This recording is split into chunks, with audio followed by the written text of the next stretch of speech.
4 प्रमाणपत्र रद्द झाली तर मनोज जरांगे थै थै थै थै थै नाचायला लागला। तर महाराष्ट्रामध्ये आज रोजी ओबीसीचं आरक्षण संपलेलं आहे असं आम्ही म्हणतोय।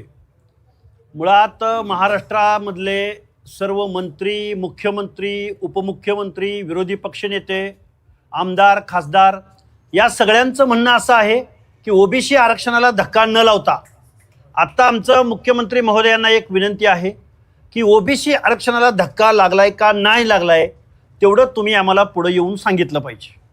कारण आमचा दावा आहे की ओबीसीचं आरक्षण आज रोजी संपलेलं आहे। त्यामुळं आत्ता आमचे मित्र आणि खूप महान पंडित, तत्वज्ञ आणि महाराष्ट्रामधल्या प्रत्येक मंत्र्याची, मुख्यमंत्र्यांची, आमदारांची आयमाय काढणारे मनोज जरांगे यांनी जे काही या महाराष्ट्रामध्ये जो दहशतवाद निर्माण करण्यासाठी जी रॅली सुरू केलेली आहे, सभा घेत आहेत, हा एक प्रकारचा जात पडताळणी समितीवरती आणि जात प्रमाणपत्र देणाऱ्या समितीवरती दबाव आणण्याचा प्रयत्न आहे। मनोज जरांगे हे महाराष्ट्राला दाखवून देत आहेत की मी महसूल मंत्र्याला गिनत नाही, मी मुख्यमंत्र्याला मोजत नाही, मी उपमुख्यमंत्र्याला मोजत नाही, मी तुम्हाला बघून घेईन। ही जी भाषा महाराष्ट्रामध्ये चाललेली आहे ही भाषा दहशतवादाची भाषा आहे।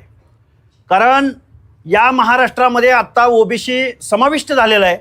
मी महाराष्ट्राच्या मुख्यमंत्र्यांना हात जोडून विनंती करतोय, या सगळ्याबरोबरच आमच्या ओबीसीच्या नेत्यांना, ओबीसी सब कमिटीला, मंत्रिमंडळातल्या 8 ते 9 ओबीसीच्या मंत्र्यांना माझं सांगणं आहे, आम्ही म्हणतोय ओबीसीचं आरक्षण संपलंय आणि तुम्ही कोणीही काहीही बोलायला तयार नाही। ओबीसी जनता संभ्रमित आहे, घाबरलेली आहे। त्याचं कारण असं आहे की आताच्या ज्या काही निवडणुका झाल्या त्या निवडणुकामध्ये ओबीसीच्या जागेवरती शासनकर्ते जमात असलेले मराठे निवडून आले का नाही आणि मग मूळ ओबीसी कुठं गेला याचं उत्तर मुख्यमंत्री महोदयांनी दिलं पाहिजे। मनोज जरांगेंची मागणी तुम्ही पूर्ण करताय, ही मागणी पूर्ण झाल्यानंतर साताऱ्याचं जिल्हा परिषद अध्यक्षपद असो, शिंदे आहेत त्या आमदारांच्या पत्नी, कोल्हापूरचं महापौर पद असो, पुण्यातली नगरसेवकांची पदं असोत, उरळी कांचनच्या सर्वच्या सर्व जागा, ओबीसींच्या जागा या मराठा कुणबींनी घेतलेल्या आहेत। छत्रपती संभाजीनगरमध्ये तेच झालंय। बऱ्याच ठिकाणी महाराष्ट्रामध्ये ओबीसीच्या जागा गेलेल्या आहेत। आता ओबीसी बरोबर मराठा कुणबी असं दिसणार आहे। आता ओबीसीच्या पुढं माळी, साळी, कोळी, तेली, हटकर, धनगर, सनगर, वंजारी, लोणारी, परीट, गुराव, गडसे, नाभिक, सुतार, लोहार, कुंभार, बेरड, बेडर, रामोशी, कुडमुड्या, जोशी, भटके विमुक्तांमधल्या जाती यामधला कोणीही माणूस आता ओबीसीच्या रकान्यामध्ये दिसणार नाही। हा पुरोगामी महाराष्ट्र म्हटलं जातं। आमचा हा आक्रोश आहे आता ओबीसीच्या लोकांना कळायला लागलेला आहे। ओबीसीची माणसं, मुख्यमंत्री महोदय तुम्ही म्हणता ओबीसी आमचा DNA आहे, तर मग ओबीसीचं आरक्षण संपलंय का राहिलंय? 4 प्रमाणपत्र रद्द झाली तर मनोज जरांगे थै थै थै थै थै नाचायला लागला। मला मुख्यमंत्री महोदय सांगा की तुमची आयमाय काढली जाते। अहो आम्हाला वाईट वाटतं हो, 14 करोड जनतेचे मुख्यमंत्री तुम्ही आहात। तुमचा पक्ष कुठला आहे, पार्टी कुठली आहे, तुमची विचारधारा कुठली आहे हे आपण 2 मिनिटं बाजूला ठेवू। महाराष्ट्राचे महसूल मंत्री बावनकुळे साहेबांचा रंग काढला गेला, त्यांची शारीरिक ठेवण काढली गेली, त्यांच्या आईचा उद्धार झाला। दुसऱ्या बाजूला भाजपचे कार्यकर्ते बोलायला तयार नाहीत। तो प्रसाद लाड म्हणतो लक्ष्मण हाकेला ठोकून काढतो। या महाराष्ट्रामध्ये चंद्रशेखर बावनकुळेंची आईमाई काढली जात असताना, वर्णविद्वेष रंगावरनं बोललं जात असताना महाराष्ट्रातले पुरोगामी गेले कुठं? कुठल्या बिळात लपून बसलेत? अहो पक्ष पार्टीनंतर इथं जातीवरनं बोललं जातंय, रंगावरनं बोललं जातंय, दिसण्यावरनं बोललं जातंय। हा वर्णविद्वेष नाही का? मनोज जरांगे मुख्यमंत्र्यांची आईमाई काढली जाते। एकनाथरावजी शिंदेंना पण तसंच बोललेले आहेत। आम्ही म्हणत नाही फक्त ओबीसी। या मनोज जरांगेंनी पहिल्यांदा काय केलं, माननीय छगनरावजी भुजबळांवरती ते बोलत राहिले। नंतर कुणावर बोलत राहिले तर मुख्यमंत्री देवेंद्र फडणवीस साहेबांवर बोलत राहिले। नंतर कुणावर बोलत राहिले तर परळीच्या मुंडे बंधू भगिनीवर बोलत राहिले। नंतर कुणावर बोलत राहिले, अरे आज चंद्रशेखर बावनकुळेंवर बोलतायत।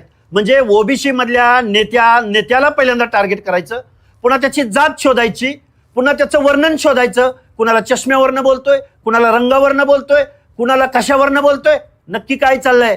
महाराष्ट्रामध्ये अत्रेंची भाषा बघितली, महाराष्ट्रानं ठाकरेंची भाषा बघितली, पण मनोज जरांगे नावाच्या एका फळकुट माणसानं या महाराष्ट्रामध्ये जाती द्वेषाची भाषा पुढे आणलेली.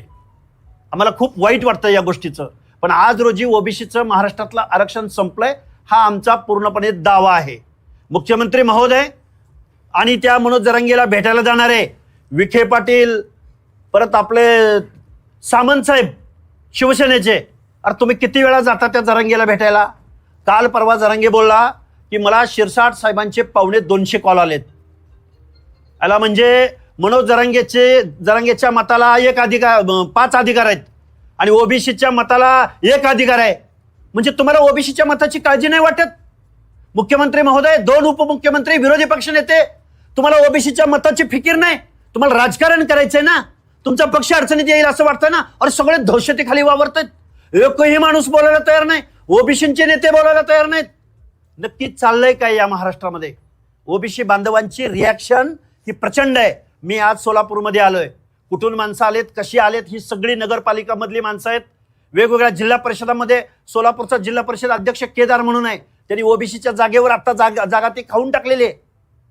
इथून पुढच्या कालावधीमध्ये गावगाड्यातला ओबीसी, भटके विमुक्त जाती जमाती या नगरसेवक दिसणार नाहीत, महापौर दिसणार नाहीत, जिल्हा परिषद अध्यक्ष हे मी राजकारणावर बोलतोय. काल शिक्षकांची नोकर भरती निघाली. या नोकर भरतीमध्ये त्यांना जेवढ्या जागा हव्या होत्या त्याच्यापेक्षा 10% सुद्धा जागा आता कॅटेगरी मधल्या लोकांना मिळत नाहीत. याचं कारण काय? संविधान म्हणतं की शिक्षण आणि नोकरीच्या एंट्री पॉइंटला आरक्षण द्या. तुम्ही कुठला रोस्टर सांगताय? तुम्ही कुठल्या जागा तुमच्या फुलफिल म्हणून सांगताय आणि मग आमच्या जागा फुलफिल आहेत तर ईडब्ल्यूएसच्या आणि एससीबीसीच्या जागा कशा वाढतात? त्यांचे प्रतिनिधी नाहीत का तिथं? हे सगळं महाराष्ट्रामध्ये सामाजिक अन्याय चाललाय.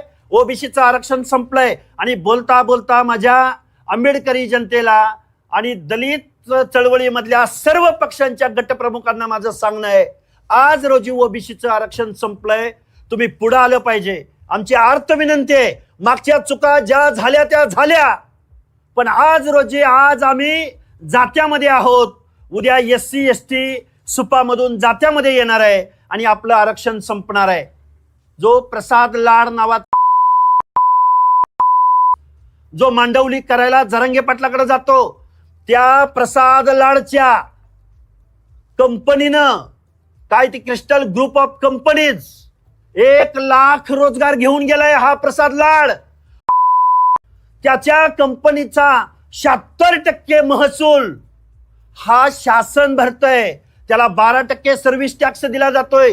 1 लाख नोकऱ्या शासनाच्या समाज कल्याण विभागापासून ग्राम विभागापासून ते शिक्षण विभागापर्यंत महाराष्ट्राची सगळ्या नोकऱ्या. आम्ही म्हणतोय यार आमचे डॉक्टर झाले, आमचे इंजिनियर झाले, आमचे पोरं अभ्यास करतायत. अरे पण तुम्हाला नोकऱ्या कुठं मिळणार, कधी मिळणार? कारण प्रसाद लाडच्या क्रिस्टल ग्रुप ऑफ कंपनीजनं 1 लाख रोजगार पळवलेत. तिथं आरक्षण पाळलं जातं का मुख्यमंत्री महोदय? माननीय बाळासाहेबजी आंबेडकर, वेगवेगळ्या दलित संघटनांना माझी विनंती आहे, तुम्ही आरक्षणाच्या उपवर्गीकरणावरून या महाराष्ट्रामध्ये 2 समाजामध्ये भांडणं लागलेत. अरे पण तुमच्या नोकऱ्या या प्रसाद लाड कंपनीने सगळ्या नोकऱ्या लाटलेत. कशासाठी तुम्ही आरक्षणासाठी भांडताय? काय चाललंय नक्की महाराष्ट्रामध्ये? आणि हा प्रसाद लाड म्हणतो हाकेला ठोकून काढतो. तू मुख्यमंत्र्यावर बोलून दाखव, तुला ठोकून काढतो. आणि मग हा मनोज जरांगे आय माईक काढत असताना तू काय करतोयस नक्की?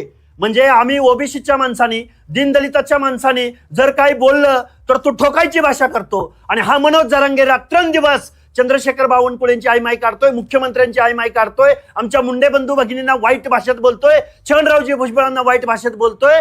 तू काय करतोय नक्की? या महाराष्ट्रातलं आम्हाला कधी नव्हे ते सगळे आमदार जरांगेला घाबरतात. नक्की काय चाललंय? अरे हे जरांगे नावाचं लूत भरलेलं आता आम्हाला सुद्धा ग्रामीण भाषेत बोलावं लागेल. आणि या लूत भरलेल्या वरती राज मुकुट बसवला, एकनाथराव शिंदे तुम्ही बसवला. आणि ते लूत भरलेलं पण चावा घेत सुटलंय. आजपर्यंत आम्हाला वाटायचं अरे ह्याच्या डोक्यात काहीतरी परिणाम असेल, भुजबळ साहेबांना चावतोय, भुजबळ साहेबांकडेच पळतोय. पण ते मुंडे बंधू भगिनीकडे गेलं, पुन्हा तिकडून कुणीकडे गेलं, माननीय मुख्यमंत्री महोदयांकडे गेलं, पुन्हा कुणीकडे गेलं, आता एकनाथरावांकडे गेलं, आणि आज कुणाकडे बोलतोय तर बावनकुळे साहेबांकडे बोलतोय. नक्की काय चाललंय या महाराष्ट्रामध्ये? डॉक्टर ओजस मयूर शहा यांचे smiles 32 absolute solution for dentistry. उपलब्ध सुविधा: रूट कॅनल ट्रीटमेंट, दात साफ करणे, अक्कल दाढेची शस्त्रक्रिया, कायमस्वरूपी दात बसवणे, इम्प्लांट, कवळी बसवणे, स्माइल डिझाईन, दातांना तार बसवणे, कंपोजिट फिलिंग. पत्ता: care of Navneet traders, Manik Chowk, hotel Anand Bhuvan समोर, सोलापूर. संपर्क: 9607151719.